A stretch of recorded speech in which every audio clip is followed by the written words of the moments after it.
agora com a conferência de abertura, cujo tema é Democracia e Direitos Humanos na Formação Docente. Reconstrução das políticas educacionais.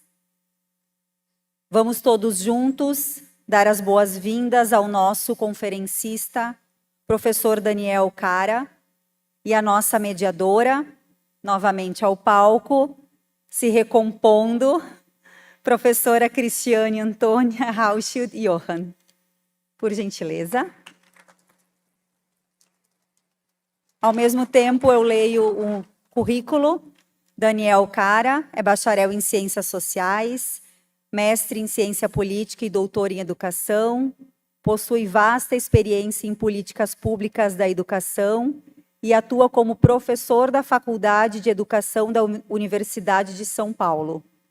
Foi coordenador geral da Campanha Nacional pelo Direito à Educação por 14 anos, membro do Conselho Universitário da Unifesp e do Fórum Nacional de Educação, além de ter atuado em organizações internacionais, como a Campanha Global pela Educação. Tem experiência de pesquisa em diversas áreas, como economia da educação, políticas públicas, participação na educação e políticas públicas da juventude. Recebeu o Prêmio Darcy Ribeiro em 2015 e foi coordenador do Grupo Temático de Educação do Gabinete de Transição Governamental.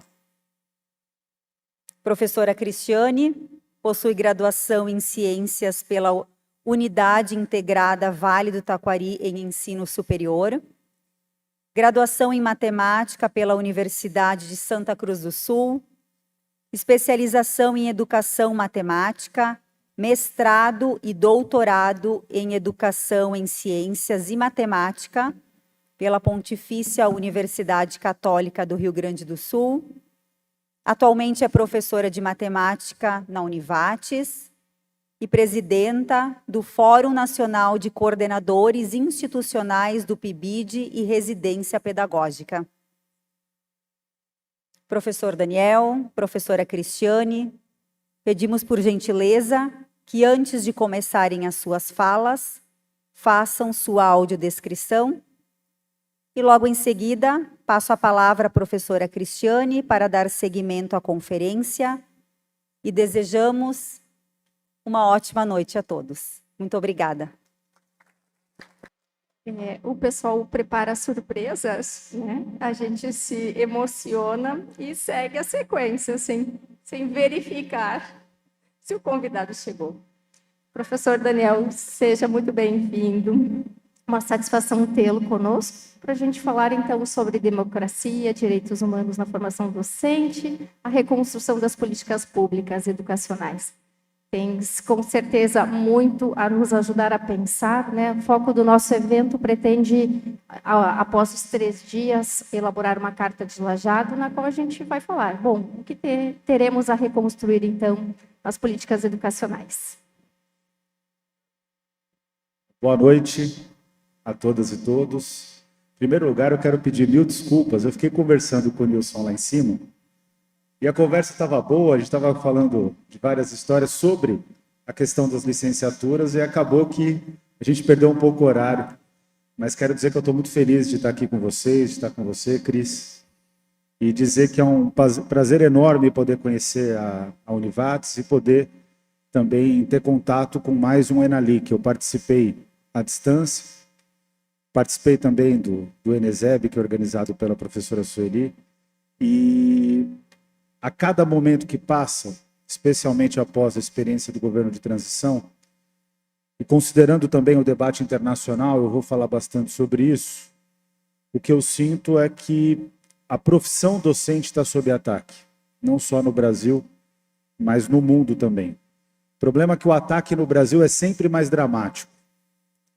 E é sempre mais dramático por diversos fatores, não é diferente com países de desenvolvimento médio como o nosso, ou países que estão até numa situação mais desafiadora em termos de desenvolvimento, mas o fato concreto é que, considerando as potencialidades do Brasil, não dá para aceitar a situação tanto da educação como também das licenciaturas. Então, Eu vou fazer uma fala mais sobre isso.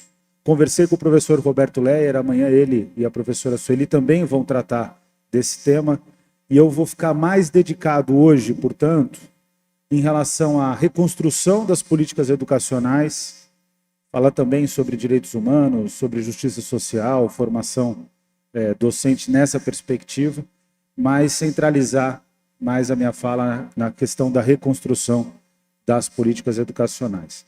Posso ficar de pé, que eu acho que para mim fica mais fácil? Então tá certo.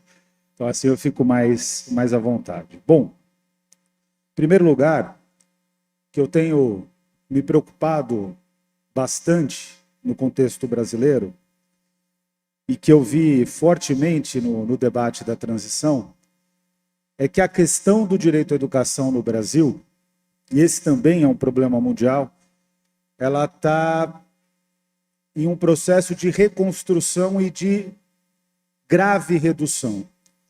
E a tese aqui, o argumento que eu vou apresentar para vocês, é que a desconstrução do direito à educação que está sendo operada no mundo, mas principalmente, a gente consegue analisar isso de maneira mais presente no Brasil, ela se dá centralmente na tentativa de redução ou desconstrução de algo que é impossível desconstruir, que é concretamente a profissão docente. Essa foi a experiência que eu tive no governo de transição e é o que a gente hoje passou, o Nilson faz parte do nosso grupo de trabalho, passou a manhã e a tarde, no meu caso a madrugada, que eu vim de Recife para cá, naqueles voos de madrugada que são terríveis, mas nós passamos o dia, a madrugada e o dia, tentando evitar que o debate da reforma do ensino médio fosse deliberado de maneira assodada na semana que vem. Então a gente já conseguiu ganhar mais uma semana.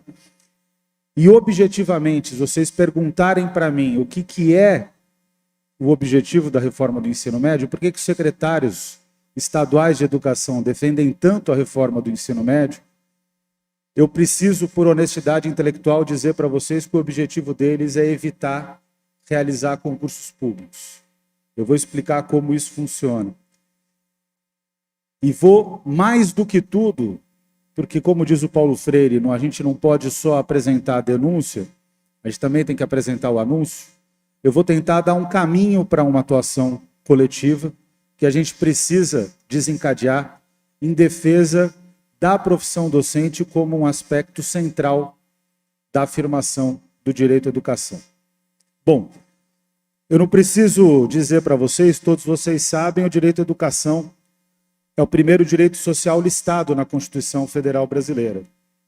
O resultado disso é uma obra coletiva do Fórum Nacional em Defesa da Escola Pública, que é criado em 1987, mas que deve também a um grande educador esse destaque, que é o Florestan Fernandes, um dos grandes interlocutores do Anísio Teixeira, e ele, o Anísio, junto com vários outros intelectuais e professores, constroem a campanha nacional em defesa da educação pública em 1959, e o Florestan tinha uma compreensão estratégica, e essa compreensão estratégica é fundamental. Ele tinha uma compreensão estratégica de que o direito à educação é um direito que abre portas para os demais direitos. Ou seja, o direito à educação, ele além de ser central em si, ele também mobiliza a realização dos demais direitos. Ele não é mais importante. Seria absurdo a gente dizer que o direito à educação é mais importante do que o direito à saúde, por exemplo. Mas, sem dúvida nenhuma, ele, inclusive, tem a capacidade de mobilizar o direito à saúde. Eu gosto sempre de citar um fato, que o direito à educação, ele é o principal elemento, isso eu aprendi com colegas enfermeiras, eu fui candidato ao Senado Federal em São Paulo, e elas que me trouxeram num debate de campanha. Eu entrei no processo eleitoral junto com o Guilherme Boulos, naquele momento, e a gente fez uma série de atividades na área de saúde, e elas trouxeram um fato que para mim foi impressionante, de que o Unicef internacionalmente conclui que o principal fator para prevenir a mortalidade infantil é a escolaridade da mãe. Então, a escolaridade da mãe, porque infelizmente a paternidade é irresponsável, deveria ser da mãe e do pai. Mas o fato concreto é que quando os pais possuem escolaridade, eles conseguem fazer uma análise da situação da criança e encaminhar a criança para o sistema de saúde, conversar com os profissionais do sistema de saúde para evitar a mortalidade infantil. Então, o direito à educação ele tem essa capacidade. O problema, e esse é um problema internacional, Cris, que a gente tem verificado a cada encontro internacional que a gente tem participado. Agora, em julho, eu fui para a monitoria em Nova York dos Objetivos de Desenvolvimento Sustentável. E na fala de todos os países sobre o ODS 4, e é importante frisar, eu sou crítico ao modelo dos ODS, e é por isso que eu faço parte do sistema, porque é uma análise crítica do sistema. Em todo momento da análise dos ODS, não se falava em direito à educação, se falava em direito à aprendizagem. Substitui-se o direito à educação por uma ideia de aprendizagem que é uma ideia fluida e que é uma ideia que vem sendo criticada. Quem quiser analisar, tem vários filósofos que têm trabalhado essa questão, tem professores brasileiros que começam também a trabalhar essa questão, mas para falar de maneira muito simples e que tem um rebatimento direto aqui no Enalic, concretamente, o direito à educação tem várias alternativas para explicar esse problema, mas o direito à educação ele é realizado, segundo a própria Lei de Diretrizes e Bases da Educação Nacional, pelo processo de ensino-aprendizagem. A LDB até tem um debate terminológico se deveria ser ensino-aprendizado ou ensino-aprendizagem, de qualquer maneira, é um processo de ensino, aprendizagem ou aprendizado. Quando se fala em direito à aprendizagem, o que está se excluindo no debate público? Está se excluindo a operação do ensino. E o que é absurdo, porque excluir a operação do ensino significa que se parte de um pressuposto completamente equivocado de que é possível realizar um processo de geração espontânea, um processo que consiga driblar aquilo que acontece dentro de cada sala de aula. Como que isso se estrutura em termos econômicos e qual é a maneira que isso se estabelece no debate público?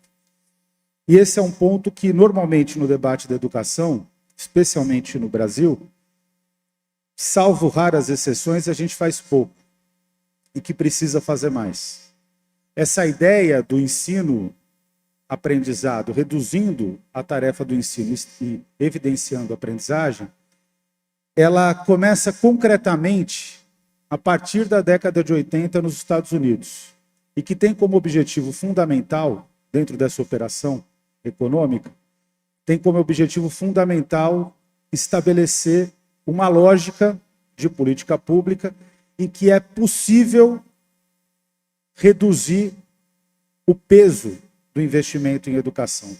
O grande objetivo concreto, que é iniciado nos Estados Unidos a partir de um documento, e aí vocês vão ficar impressionados, o primeiro documento que trata disso se chama Uma Nação em Risco, fazendo aqui uma tradução livre, em que o governo Reagan convoca 15 pessoas para fazer uma análise da educação nos Estados Unidos, partindo do pressuposto que os Estados Unidos investia muito em educação, em infraestrutura escolar e em remuneração dos professores, e que considerava que os Estados Unidos precisava frear esse movimento. Como que esse grupo trabalha? É um grupo que é bastante representativo do problema que nós vivemos hoje na educação. Eram 15 pessoas, e entre essas 15 pessoas só tinha um professor para determinar uma reforma educacional.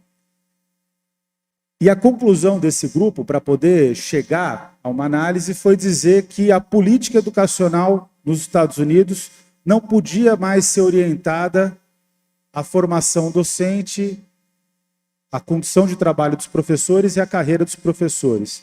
A política de educação precisava ser concretamente orientada naquele momento, e esse era o grande objetivo dessa reforma, às avaliações de larga escala como um instrumento de controle da política educacional. E o ponto concreto é que, a partir daí, esse projeto é um projeto que tem uma série de críticas nos Estados Unidos. O Reagan nem assina, ele deixa assinatura para o seu secretário de Educação. Mas um outro estadunidense chamado Eric Hanushek, ele constrói um painel econômico de reformas da educação, em que vai construir um livro que vocês conseguem. Esse livro é um clássico nos Estados Unidos e que influencia o Brasil, mas que basicamente determina o que nesse livro? É um livro que é de 94. Que a política educacional nos Estados Unidos, que tinha aquele modelo gigante do Dewey, a Diane Ravitch, inclusive, vai dizer que é o grande sistema escolar dos Estados Unidos, que é um currículo rico, que é quase a ideia do Anísio Teixeira, porque o Anísio Teixeira foi orientando do Dewey, então a ideia da escola parque, a ideia de uma escola que tenha educação física, que tenha artes, que tenha todo o conhecimento científico, que seja uma escola viva, pautada em projetos, é a redução desse projeto. Algumas propostas que vocês encontram no dia a dia das escolas públicas brasileiras, hoje. Redução curricular, em primeiro lugar. Em segundo lugar, remuneração dos professores a partir de desempenho, ou seja, o professor deixa de ter estabilidade e vai sendo remunerado a partir de desempenho. E, para simplificar, uma ideia de que a política de educação tem que ser controlada pela avaliação de larga escala. A gente acha muitas vezes, ontem eu, por exemplo, estava no encontro da Undime de Pernambuco, e o debate educacional brasileiro ele tem duas características confusas, porque ele é provinciano no sentido de que ele incorpora as teses internacionais, e muitas pessoas que fazem o debate público são extremamente arrogantes, porque nunca pisaram numa escola pública, desconhecem os clássicos da pedagogia, não têm vínculo nenhum com a área de educação, mas que acabam tendo um sobrepoder dentro da área de educação. E elas consideram que são criativas. E que, na prática, se vocês lerem esse livro, Fazendo as Escolas Trabalharem, do Hanushek, vocês vão ver que, na prática, todas as ideias brasileiras de hoje estão pautadas naquilo que ele definiu a partir de 94 com um novo tempero. Em vez da gente chamar de Common Core, a gente tem a Base Nacional Comum Curricular.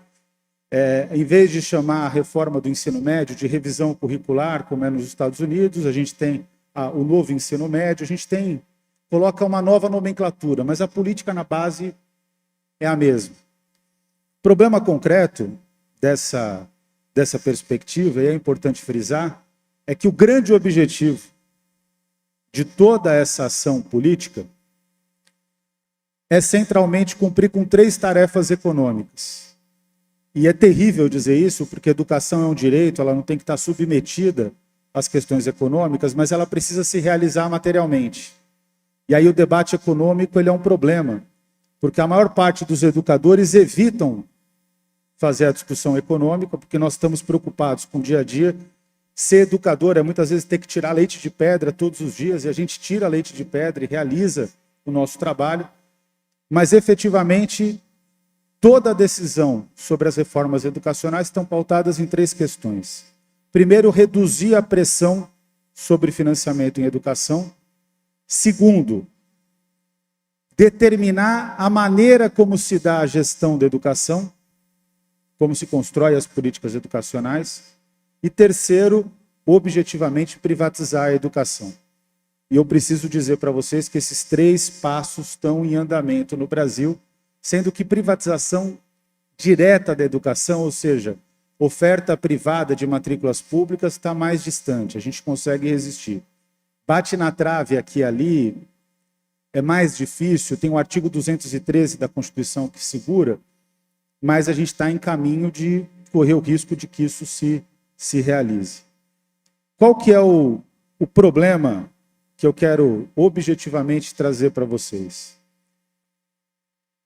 Essa visão política que começa no Brasil, na gestão Fernando Henrique Cardoso, hoje é hegemônica em praticamente todos os partidos do espectro ideológico brasileiro. A gestão, por exemplo, do Ministério da Educação em relação à reforma do ensino médio, se não fosse a grande mobilização de educadoras e educadores, não teria consulta pública. E eu tenho coloquei hoje, inclusive, numa conversa com parlamentares, que a transição governamental, eu era um dos coordenadores, jamais disse que era para o governo Lula implementar a reforma do ensino médio. E que informaram equivocadamente o presidente Lula, que, se vocês vão lembrar, ele resistiu no começo a fazer a consulta pública da reforma. Problema concreto, que eu estou chamando a atenção aqui, é que a reforma do ensino médio, a resolução do Conselho Nacional de Educação 2 de 2019, enfim, a revisão dos cursos de licenciatura, um ataque ainda mais direcionado entre as licenciaturas no curso de pedagogia, ela tem dentro do Ministério da Educação pessoas que defendem. Concretamente, tem pessoas que defendem essa perspectiva. Então, diante desse fator, né, o que a gente precisa ter consciência e precisa chamar atenção para a realização de uma ação pública efetiva? A gente precisa ter a capacidade de refazer o debate educacional no Brasil. É quase determinar um desafio para nós mesmos de que é preciso educar o povo brasileiro em relação ao que é, não educar no sentido arrogante, educar no sentido freiriano, de fato. Estabelecer uma relação dialógica. O que eu mais gosto do Paulo Freire, e para mim é uma referência de ação, é que o par de oposição do Paulo Freire em relação à ação política nas primeiras palavras do Pedagogia do Oprimido, é a oposição entre o sectário e o radical. O sectário, que ele vai até dizer, o sectário ele é de direita e esquerda, o sectário de direita é aquele que é o sectário de nascença, porque ele defende o status quo, ele defende que as coisas sejam como elas sempre foram. E o sectário de esquerda é aquela pessoa que, mesmo querendo mudar o mundo, acha que sabe mais do que todas as outras. E olha para todo mundo de cima, tentando determinar como as pessoas devem agir. E o ponto que eu acho mais bonito na pedagogia do oprimido é que o radical, e o Paulo Freire tem orgulho de colocar a ideia do radical, o radical é aquele que, mesmo diante dos opressores, ele tem uma postura dialógica, quer dizer, ele busca fazer o diálogo o tempo todo de maneira contínua. Nesse sentido, o que eu vejo que a gente precisa assumir e enfrentar no debate público é que o Brasil, infelizmente, não conseguiu construir uma cultura pedagógica em que, de fato, educação e ciência é valorizada por todo o povo brasileiro. Até porque o povo brasileiro não teve acesso. Né? Em sentido geral, nós temos uma dificuldade enorme de poder garantir a universalização da educação. Nós vamos agora concluir o atual Plano Nacional de Educação e das 20 metas e 254 estratégias do Plano Nacional de Educação, nós cumprimos só 15% dos dispositivos, 65% estão em retrocesso, porque é impossível passar incólume do que foram os governos Temer e Bolsonaro. Então, de fato, pela primeira vez na nossa história, nós andamos para trás. E de maneira ainda mais grave, né, que eu preciso chamar a atenção, 35% dos dados para poder avaliar as metas do Plano Nacional de Educação sequer nós temos hoje, porque não existe mais transparência a partir do governo Bolsonaro em relação aos dados educacionais. Então, o ponto que chama a atenção e que eu acho que hoje a gente tem que ter clareza desse desafio é que o debate educacional brasileiro está completamente distante do que é o próprio trabalho das educadoras e dos educadores. Ontem foi divulgado o PISA, todos vocês devem ter acompanhado a divulgação do PISA.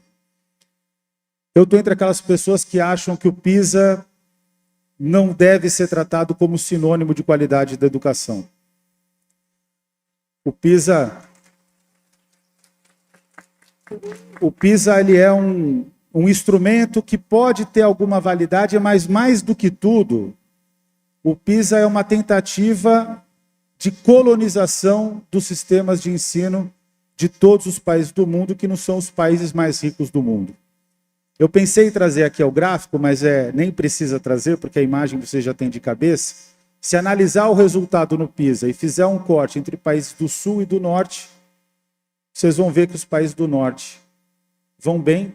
Pode até ter alguma diferença. Os Estados Unidos vai um pouco pior do que outros países, mas os países em geral têm bom desempenho em matemática, leitura e ciências, e os países do Sul vão mal. Mas tem um motivo simples disso acontecer. Os países do Sul vão mal que, por exemplo, no caso do Brasil, nós investimos cerca de 3 mil dólares por aluno ao ano, dólar por poder de paridade de compra, que é o dólar que se compara a países, e a Coreia do Sul investe 15. Quer dizer, concretamente, não é justo pensar no mundo em que a criança brasileira tem uma educação que valha 5 vezes menos do que a criança coreana. Então é claro que na Coreia do Sul vai dar mais resultado. E tem outras questões também. O Brasil é um país de dimensão continental. O Brasil é um país que passou por um processo de colonização injusto. O Brasil é um país marcado pela experiência mais nefasta da humanidade, que foi o processo de escravidão. E que a gente precisa ter consciência, e mais uma vez eu concordo com Florestan Fernandes, que o que funda o Brasil, o que determina o Brasil, infelizmente, é o racismo. E que só faz sentido ter educação se for uma educação antirracista. O problema é que a população brasileira... O problema concreto é que a população brasileira não tem ainda E a gente está avançando muito. E nada é mais importante, na minha opinião, de mudança do país do que a política de cotas nas universidades. Mas a população brasileira ainda não conseguiu absorver isso em termos de aprendizado. Ela ainda não realizou esse aprendizado. E o debate público aqui está tão desestruturado, e aí falando objetivamente de direitos humanos, que na segunda-feira foi a Conferência Estadual de Educação da Bahia, preparatória para a Conferência Nacional de Educação da Bahia, e mais uma vez nós tivemos que falar, eu fui fazer parte da abertura da conferência, nós tivemos que falar que dentro de um governo que se coloca como um governo democrático popular, é inaceitável aceitar que o governador, e não é o problema do Jerônimo agora, que é um cara, em geral, muito legal, inclusive, para conversar, tem uma boa visão política, mas é impossível aceitar que o governo Jerônimo, o governo Rui Costa e antes o governo Jacques Wagner acreditem que um policial militar e um soldado é melhor educador do que uma professora e um professor.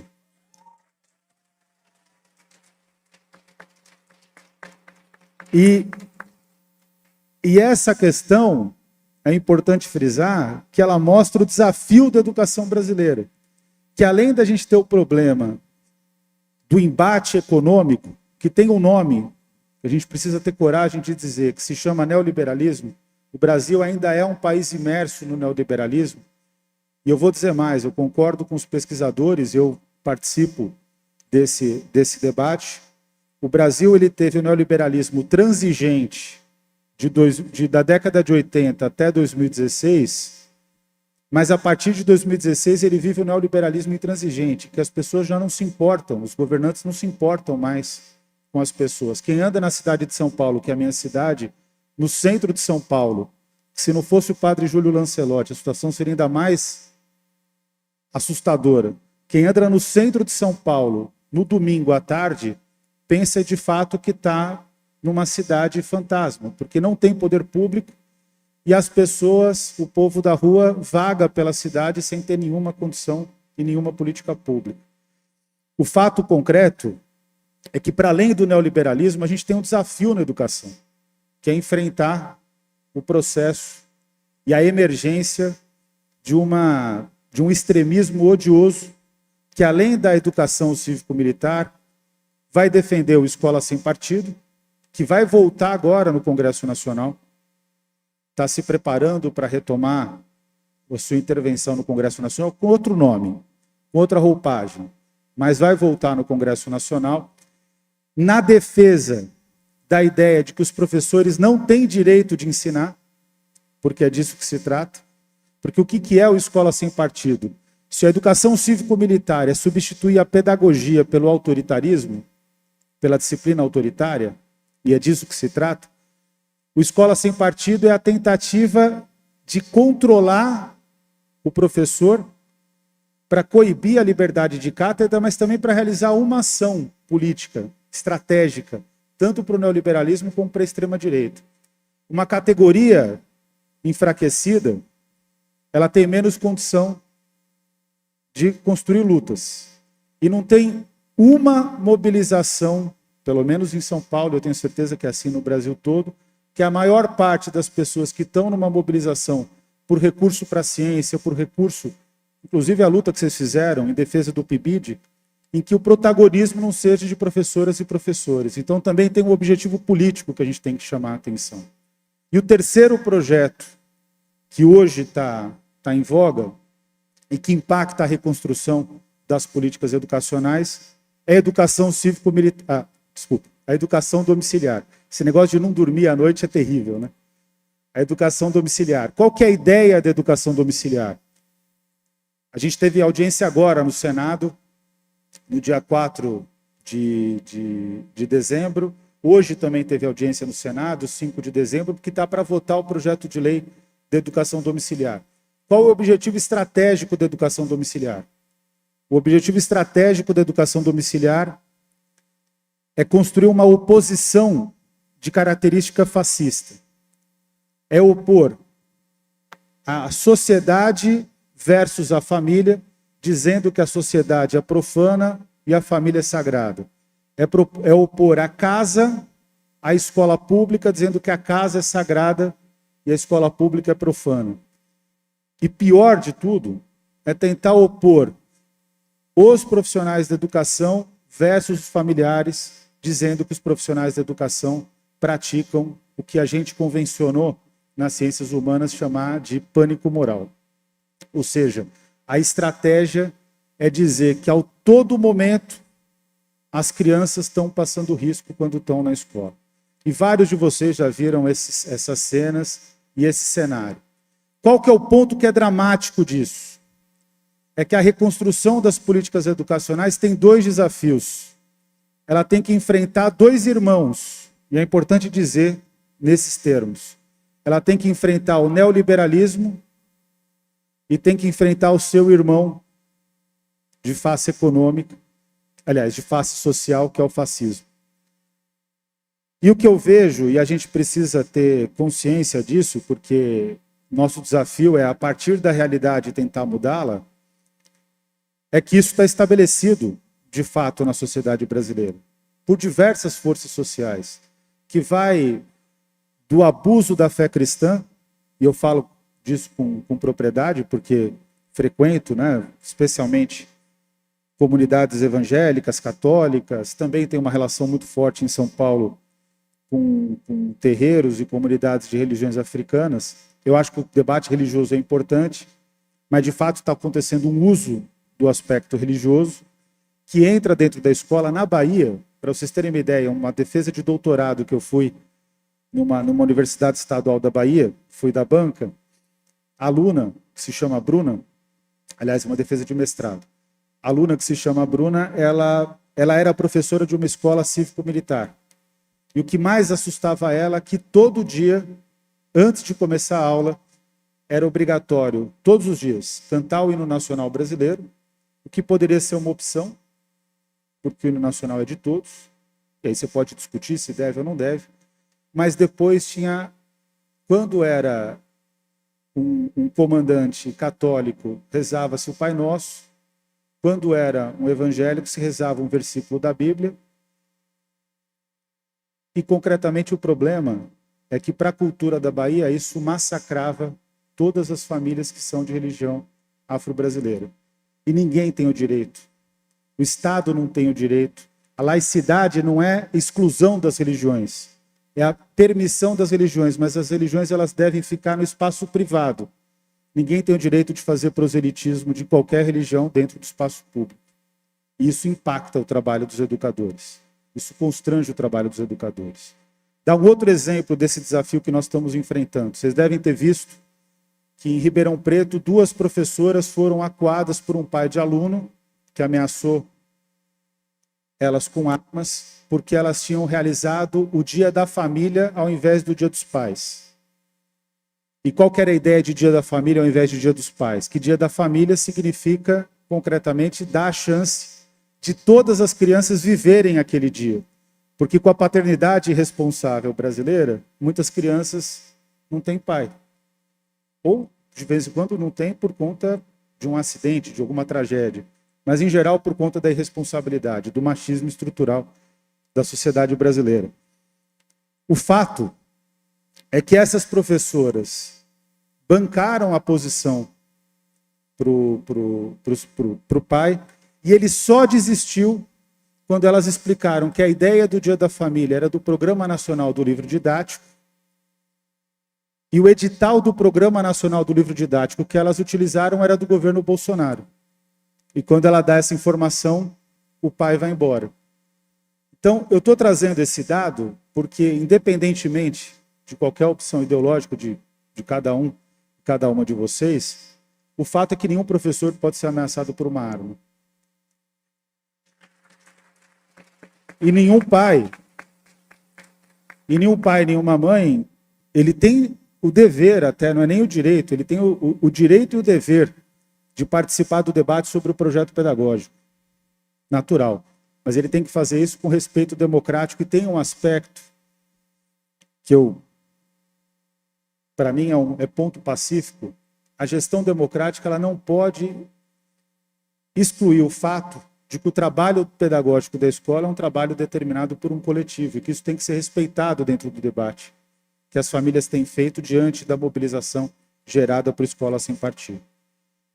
Bom, o cenário que eu vejo não é um cenário fácil, mas onde que eu vejo um ponto de esperança em tudo isso que a gente tem enfrentado na educação brasileira.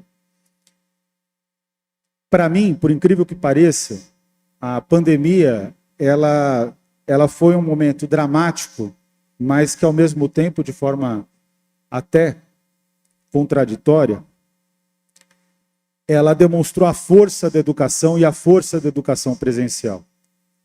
Hoje, infelizmente, o ministro Camilo Santana cometeu um erro, inclusive, que tem tudo a ver com esse encontro, e que ele defendeu a ideia de que, uma ideia correta, de que é necessário proibir as licenciaturas em educação as licenciaturas que são ofertadas 100% em educação à distância.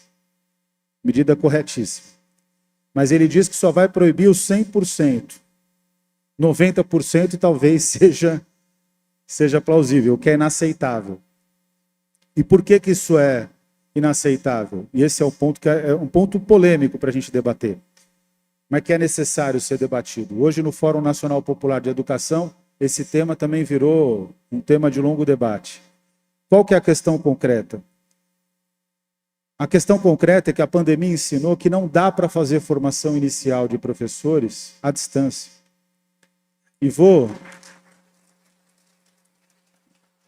dizer com todas as letras, salvo excepcionalidades que são completamente excepcionais, como as regiões mais profundas da Amazônia, em situação de cheia, que não tem como chegar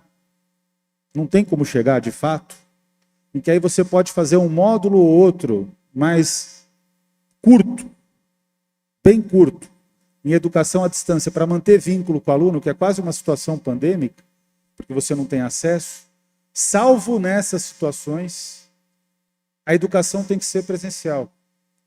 E essa foi uma questão que a pandemia ensinou.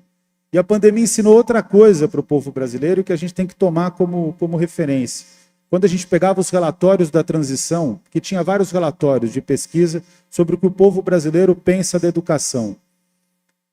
E o povo brasileiro tem absoluta paixão pela escola. O problema concreto é que para o povo brasileiro, que nunca teve, boa parte dos pais e das mães não tiveram acesso à escola. Só para dar um dado para vocês, nós temos 30% de população brasileira acima de 15 anos em situação de analfabetismo absoluto. Aliás, analfabetismo funcional. 11 milhões em analfabetismo absoluto. Então, concretamente, muitos pais e mães não tiveram acesso à educação de qualidade, não tiveram acesso a uma boa escola. Então, a existência de uma escola já é uma grande conquista. Agora, qual que é o ponto? Que eu acho que é um ponto que é uma vantagem estratégica para nós na luta pública. O povo quer escola, o povo brasileiro sempre lutou pela escola. Basta ver o trabalho do professor Celso de Rui Baizigel, da professora Marilia Espósito, só estou citando aqui 2 casos. Então, existe uma luta organizada pela escola, mas a gente precisa qualificar o que é efetivamente uma boa escola. E nesse sentido, a boa notícia, para começar aqui a dar um caminho, em 2020 nós colocamos na Constituição Federal o custo aluno-qualidade. O que é o custo aluno-qualidade? Esse é o primeiro passo para a reconstrução das políticas educacionais. Custo aluno-qualidade, que é um mecanismo que foi desenvolvido desde 2002 pela Campanha Nacional pelo Direito à Educação e pelo professor José Marcelino de Rezende Pinto. Ele determina que toda escola pública brasileira tem que ter, obrigatoriamente, professores recebendo o piso do magistério, política de carreira, número adequado de alunos por turma, e todas as escolas têm que ter biblioteca, laboratório de ciências, laboratório de informática, quadra poliesportiva coberta, internet banda larga, alimentação nutritiva e transporte escolar digno. Vários de vocês estão pensando, essa é a escola do sonho. Não, essa é a escola que está inscrita na Constituição Federal Brasileira. E essa é a escola que vocês têm direito de trabalhar e os estudantes têm direito de aprender. Essa é a escola que a gente tem que tornar como padrão. Para construir essa escola, para universalizar essa escola, e claro, que a gente, quando coloca que tem que ter biblioteca, a gente não vai determinar o acervo. Seria muita arrogância qualquer cidadão brasileiro que não mora na Amazônia determinar o acervo de uma escola amazônica ou de uma escola quilombola. Não cabe. Seria um absurdo qualquer cidadão brasileiro querer determinar como se faz o laboratório de ciências. Porque o laboratório de ciências tem que estar coerente com o projeto pedagógico da escola. O que é inaceitável no Brasil é não ter laboratório de ciências. O que é inaceitável é ver o que eu debati no Congresso Nacional com uma fundação empresarial que não é a mais poderosa nem a mais importante, mas que estava enfrentando o debate do Fundeb conosco e que perdeu, a gente conseguiu vencer. E é importante frisar isso. Nós temos vitórias e os educadores precisam comemorar suas vitórias. Porque muitas vezes a gente vence e as pessoas se constrangem, né, de comemorar a vitória porque ela não foi absoluta. Não vai existir vitória absoluta num debate parlamentar. É impossível. Mas qual que é o ponto que eu quero chamar a atenção para vocês? No debate do CAC, olha a vergonha, a excrescência da posição da elite brasileira. A representante dessa ONG empresarial que se chama Todos pela Educação, ela disse num artigo, e depois teve um debate em que ela coloca isso, que livro não forma aluno leitor. Biblioteca não forma aluno leitor. E automaticamente a gente perguntou para ela se a ausência de livro formava um aluno leitor. Obviamente que não. Ou seja, o debate brasileiro ele se escancara quando a gente vê a posição da elite em relação às políticas educacionais, reforma do ensino médio. Sabe qual é o debate que está posto hoje no Congresso Nacional? Se os alunos da escola pública vão ter mais ou menos 30 minutos de formação geral básica. E o que é formação geral básica? Por dia, 30 minutos por dia. O que é formação geral básica? Artes, educação física, língua portuguesa, matemática, química, física, biologia, espanhol, que hoje o Mendonça Filho teve a disfarçatez de dizer que espanhol não deve ser obrigatório, porque senão a França e a Itália vão ficar chateadas com o Brasil. E eu não estou brincando, vocês podem ver, a gente até está fazendo meme, o pessoal da ABECS, Associação Brasileira de Ciências Sociais, o Nilson também faz parte desse grupo, a gente está articulando um meme sobre esse caso. Bom, diante desse cenário, o CAC é um primeiro passo para a reconstrução das políticas educacionais. Agora, o segundo passo é um passo até mais estrutural, porque vai garantir carreira, vai garantir remuneração e condições de trabalho. O segundo passo estrutural, obrigatoriamente, ele parte de uma pauta de revogação, mas que depois é preciso construir uma pauta de proposição. O Brasil precisa definitivamente, e aí tem que ser definitivo, porque ainda não é definitivo, são algumas sinalizações contraditórias, revogar absolutamente a Resolução 2 de 2019 do Conselho Nacional de Educação. E eu quero dizer para vocês que já acabou o período, na transição a gente assina um contrato, que a gente não pode, esse caso não é nem entra no contrato, a gente não pode dar detalhes do debate, tem umas questões que são estratégias de Estado, a gente tem que ficar em sigilo absoluto. E são pequenas, porque até a transição não é tão importante assim, para ser sincero com vocês. Mas o debate sobre a 2 de 2019 no governo de transição foi vergonhoso, porque num determinado momento eles falaram que a 2 de 2019 não era um consenso a revogação. E aí nós perguntamos, né, o bloco que era favorável à revogação, que não era a maioria na transição, mas nós perguntamos uma pergunta que eu acho essencial. Todos os formadores de professores de escola, de universidades e estabelecimentos públicos são contra a 2 de 2019. 100%. Todos os trabalhadores em educação são contra a 2 de 2019. Todos os estudantes de licenciatura são contra a 2 de 2019. E aí, só para chutar por baixo, a gente já está falando em mais ou menos uns 70, 80 milhões de brasileiros. Todas as pessoas comprometidas com a educação brasileira que pensam licenciatura são contra a 2 de 2019. Pasmem, metade dos estabelecimentos privados já se posicionaram contra a 2 de 2019, nas suas associações. Os mantenedores. Quem é favorável a 2 de 2019? Meia dúzia de fundações empresariais de São Paulo. E eu cito o nome na transição. Todos pela Educação, Instituto Unibanco, Fundação Lehman, Instituto Itaú Educação e Trabalho, Instituto Itaú Social, e vocês percebem que aqui na minha mão só estão entidades do mercado financeiro. Essa que é a grande disputa brasileira. Então, lutar contra a 2 de 2019, a gente tem que começar a dar números para essa luta. São milhões contra meia dúzia de pessoas que não conseguem lotar nem a primeira fileira aqui desse auditório. E, por incrível que pareça, a posição dessas pessoas ainda está viva. Porque é inaceitável que o Ministério da Educação, e aí é preciso fazer um trabalho de pesquisa, a gente está construindo uma rede de pesquisa sobre isso, a gente está analisando pessoa a pessoa que ocupa cargo de direção e coordenação do Ministério da Educação, e os secretários e vendo as origens. E 80% são de fundações empresariais e de pessoas que nunca pisaram numa escola pública. Então, concretamente, a gente precisa começar a dar números. Então, esse é o segundo ponto que eu vejo essencial de reconstrução. Outra revogação que tem que ser imediata é a revogação da reforma do ensino médio. Graças a grandes companheiras e companheiros, isso está posto no documento de referência da Conferência Nacional de Educação.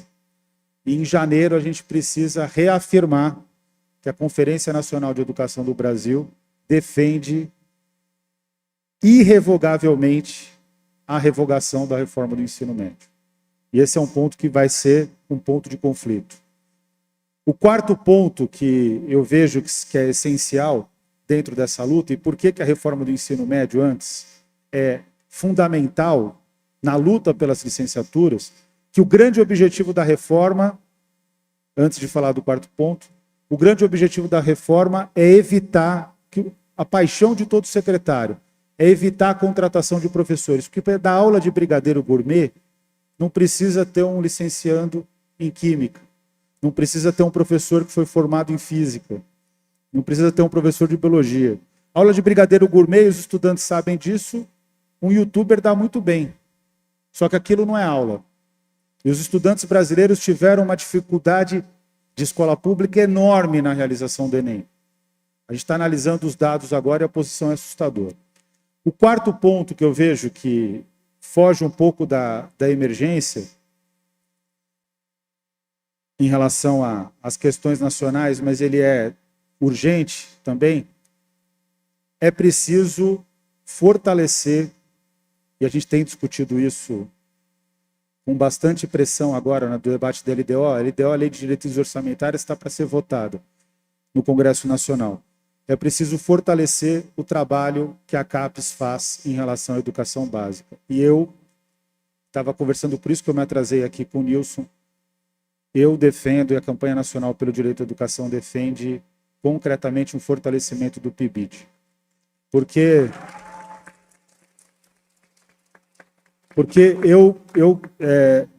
e muitas vezes no debate as pessoas elas vão perdendo o vínculo com guerreiras, mas vão perdendo o vínculo com a realidade das escolas e dos estudantes.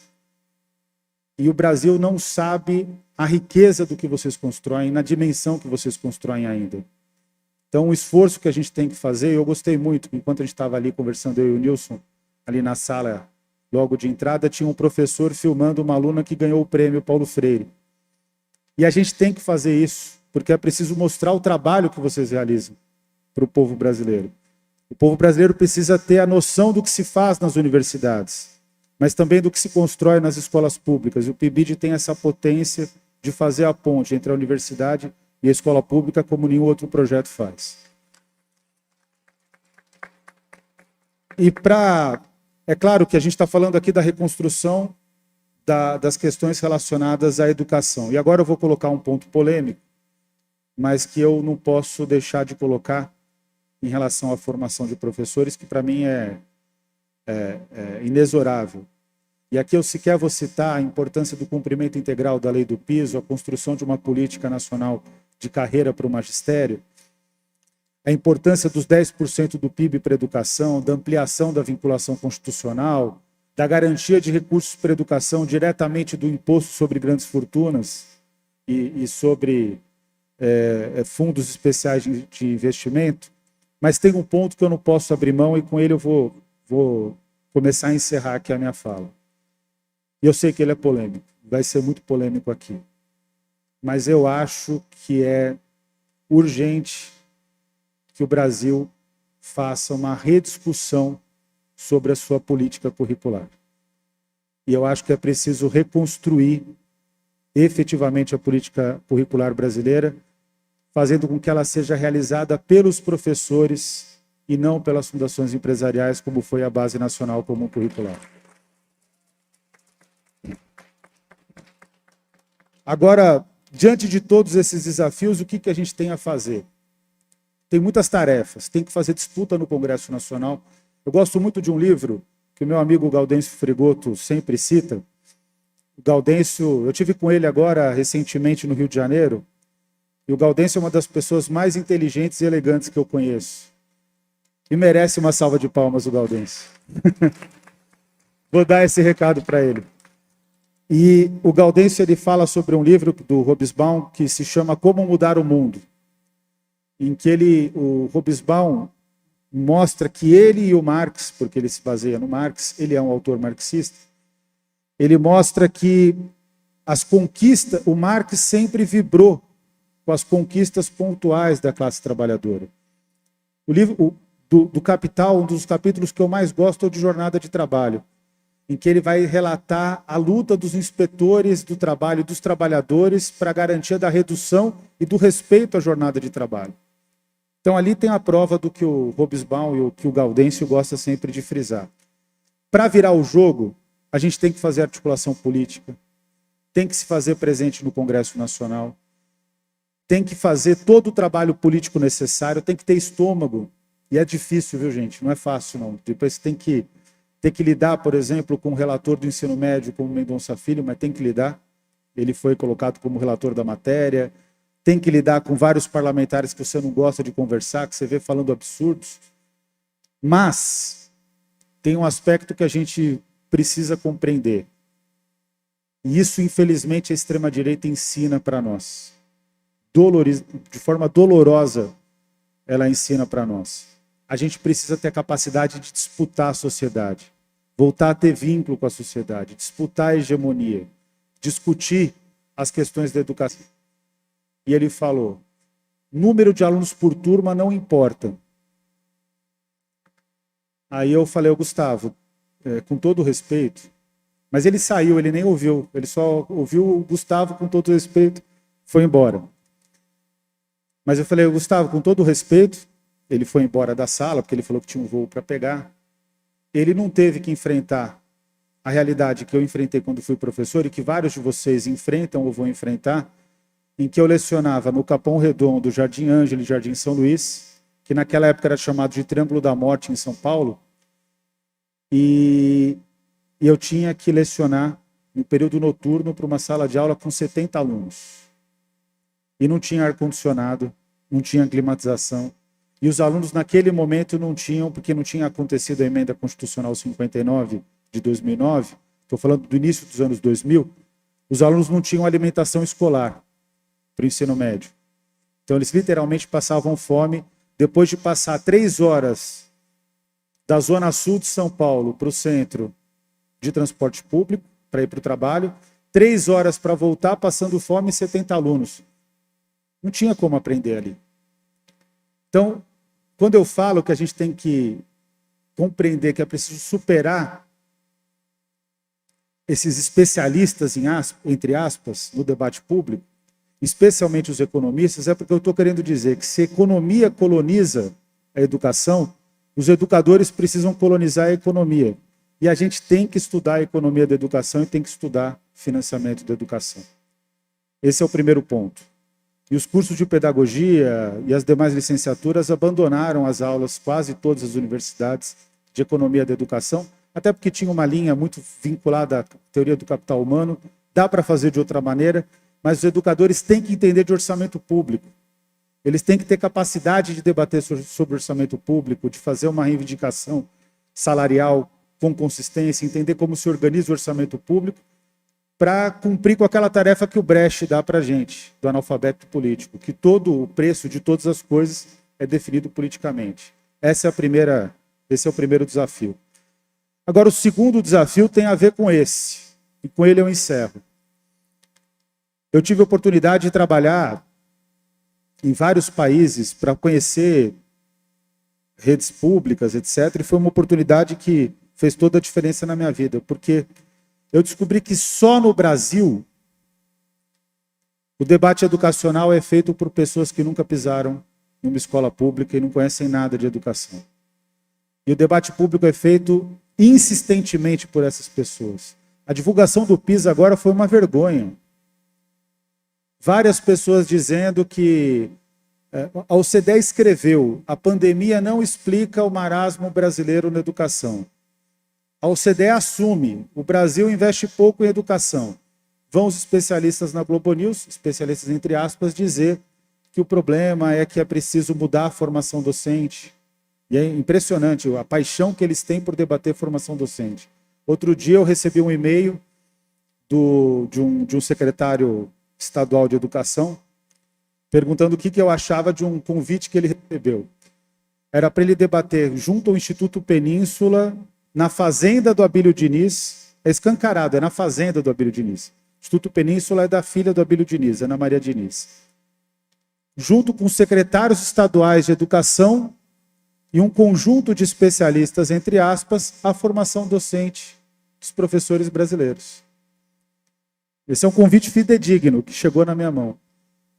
Então tem uma questão que os educadores eles têm que rasgar uma camisa de força e tem que ter coragem de dizer isso. E eu falei isso ontem na Undime, tinha vários secretários que não cumpriam com esse critério, mas eu vou insistir nesse critério sempre. E eu falo isso para os meus alunos. A gente precisa ter coragem e tem que ter o compromisso ético de disputar poder. E eu não aceito mais viver num país em que a gestão da educação seja feita por todas as pessoas e menos por os educadores. As educadoras e os educadores não constroem a gestão educacional. E a gente precisa inverter essa lógica. A gente precisa, de fato, exigir que a gestão da educação brasileira seja feita por quem tem compromisso com a escola pública e conhece a escola pública. Então, a gente precisa obrigatoriamente exigir que a gestão da educação seja feita e seja entregue para as educadoras e para os educadores. Parece discurso, isso não é não. Os médicos não aceitam que a gestão da saúde seja feita por outras pessoas que não sejam médicos. Na pandemia, todo mundo aprendeu que a gestão das políticas de saúde pública tem que ser feitas com base nas ciências da saúde. As políticas de educação não são feitas com base nas ciências da educação, salvo raras exceções. Qualquer pessoa aqui do auditório tem muito mais a dizer como resolver o problema de uma escola pública do que um jovem ou uma jovem que está dentro de uma fundação empresarial em São Paulo, no ar-condicionado, que nunca pisou na escola pública. E vou dizer mais, tem preconceito com a escola pública, porque considera que a escola pública não é para todo o povo brasileiro, não. É para quem não consegue pagar uma escola privada. Na escola privada dos filhos dessas pessoas, não tem aula de brigadeiro gourmet. Não tem. Não tem aula do que rola por aí, como é ofertada no Rio de Janeiro. Eu espero que não seja mais. Então, para finalizar, nesse encontro de licenciatura, não tem como a gente dizer outra coisa. As educadoras e os educadores precisam disputar poder. E precisa que dentro de cada um de vocês, especialmente os mais jovens, ter a pretensão de ser secretária municipal de educação, secretário estadual de educação, pretensão de ser ministro da educação, porque nunca nesse país teve um ministro ou ministra que entendesse de educação básica. Nunca. E eu analisei, olha, para não dizer que nunca teve, assustadoramente, a ministra do Figueiredo, que foi a única mulher, segundo a minha grande mestra, professora Lisete Arelaro, que infelizmente partiu algum tempo atrás, ela sempre dizia isso. Não, a ministra do Figueiredo eu conhecia, ela tinha sido diretora de escola. Mas é muito pouco num país que é majoritariamente feito por uma educação que ela é esmagadoramente feminina, só ter uma mulher, é inaceitável. E é inaceitável nunca ter tido um ministro ou ministra que de fato conhecesse de educação básica. Então, não tem outro caminho. A gente só vai construir uma nova história se a gente disputar essa nova história. E a gente precisa disputar o poder. Então, o desafio está lançado, estamos juntos nesse desafio, sempre. Agora, a gente não pode mais aceitar ficar naquela situação, que o professor, para mim, parece aquele brinquedo infantil. A gente levanta a cabeça e toma uma marretada da criança, como se fosse o sapinho do brinquedo infantil. A gente precisa disputar poder e dizer qual é a educação que nós queremos. Muito obrigado a todas e todos.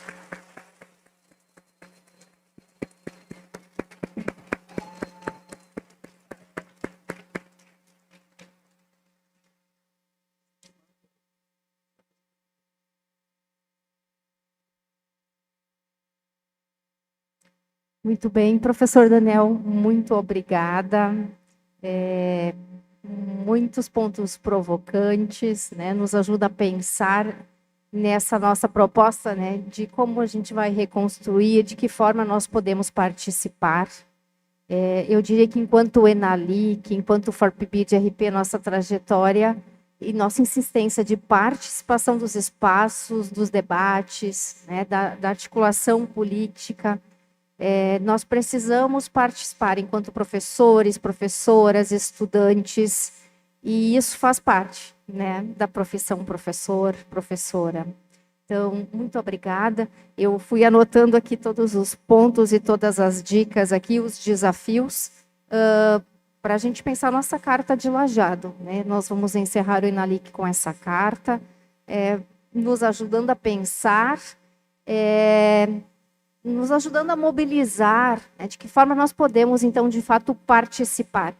Em alguma medida, a gente já vem se envolvendo em várias ações, né, lá no Fórum Nacional de Educação, agora a CONAI é um grande espaço, né, de debate, Aqui no próprio Enalic, o movimento dos estudantes retoma o espaço, e isso precisa fazer parte da formação, dos nossos cursos, do nosso dia a dia, né, da profissão.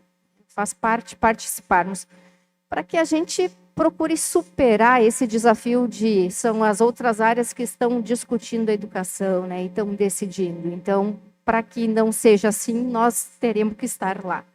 Nós precisamos estudar, nós precisamos nos preparar, né? Nós precisamos participar de fato dos debates. Às vezes é difícil, né? Desafiador, cansativo, né? São anos e anos de lutas, mas é isso, luta e resistência também é a nossa digital, né? É o nosso desafio. No PIBID, nós temos ainda o desafio de PIBID como política de Estado. Então, nós estamos com um projeto de lei e uma campanha aprova o PL 3970 de 2021 na Comissão de Educação. Era para ter ido para a pauta hoje, não foi hoje, talvez vá na semana que vem, enfim.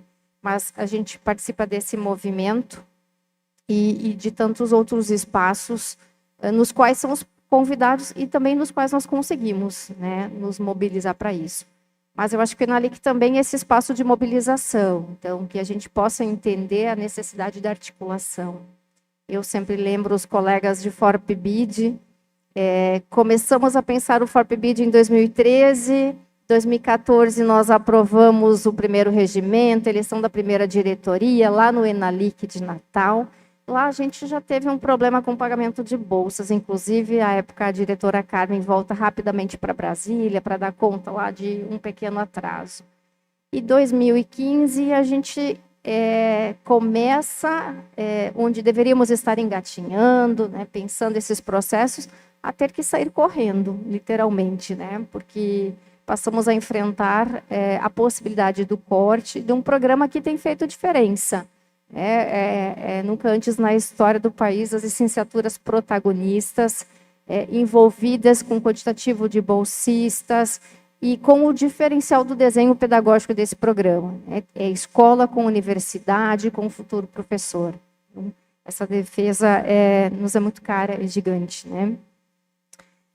Bom, então, nós finalizamos o nosso primeiro dia de Enalic com essa belíssima conferência de abertura, agradecendo mais uma vez o professor Daniel.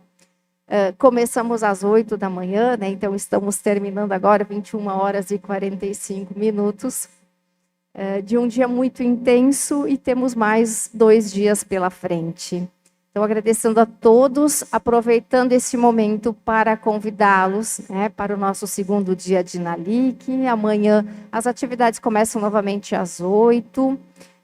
Amanhã é um dia que nós vamos ter mais mesas. Então, tem uma mesa, a mesa 2 às 10. Nós temos à tarde 2 mesas neste espaço e 2 mesas simultâneas no auditório do prédio 7. E finalizamos a noite com mais uma mesa nesse espaço aqui, que também traz o debate de hoje novamente. Além disso, então, ocorrem oficinas, ocorrem comunicações orais de comunicações científicas e relatos de experiência, ocorrem atividades culturais, das 17h30 às 18h30, sempre no espaço do COF, tem mais algumas atrações. Então, desejamos uma boa noite a todos, agradecendo e nos encontramos amanhã. Um super abraço.